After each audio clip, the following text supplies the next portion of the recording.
Hello friends, welcome back to daily Telugu insights. Rishabh Pant Indian టీంలో తక్కువ కాలంలోనే గొప్ప గుర్తింపు తెచ్చుకున్నటువంటి వికెట్ కీపర్ కమ్ బ్యాట్స్మెన్.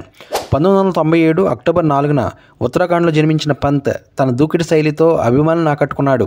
అయితే లాస్ట్ సీజన్ ఐపీఎల్లో ఢిల్లీ క్యాపిటల్స్కు నాయకత్వం వహించిన పంత్ ఆ జట్టుకు ముఖ్య ఆటగాడిగా నిలిచాడు.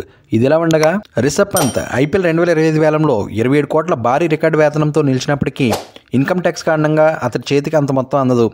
మొత్తం ఆదాయంపై పన్నులు, సర్ఛార్జీలు, సెస్సుల కారణంగా సగానికి పైగా వేతనం ప్రభుత్వం ఖజానాకి వెళ్ళిపోతుంది. పంత్ శాలరీపై ఏమేమి ట్యాక్స్లు పడతాయో ఇప్పుడు చూద్దాం. పంత్ శాలరీ మొత్తం 27 కోట్లు కాగా ఇందులో ఇన్కమ్ ట్యాక్స్కి 30% పోతుంది, అంటే 8 crores వరకు ట్యాక్స్ కట్టాల్సి ఉంటుంది. అండ్ నెక్స్ట్ సర్ఛార్జీ 25% కట్ అవుతుంది, దీనికోసం 2 కోట్లు పోతాయి. అలాగే హెల్త్ అండ్ ఎడ్యుకేషన్ సెస్ 4%, అంటే 45 lakhs కట్ అవుతుంది. రిషబ్ పంత్ ఇండియన్ గవర్నమెంట్కి పే చేసే మొత్తం ట్యాక్స్ 11,48,00,000 అన్నమాట. మరి రిషబ్ పంత్ చేతికి వచ్చేది ఎంత అంటే 27 కోట్లలో నుంచి పన్నులు తీసేస్తే పంత్కు సుమారుగా 15,52,00,000 మాత్రమే అందుతుంది. అయితే ఇది ఇలా ఉండగా శాలరీపై వచ్చే ఆదాయానికి మేనేజర్ ఫీజులు, అకౌంటింగ్ ఖర్చులు, ఎక్విప్మెంట్ కొనుగోళ్లు తదితర ఖర్చులు చూపితే పన్నుల భారం తక్కువగా అయ్యే అవకాశం ఉంది.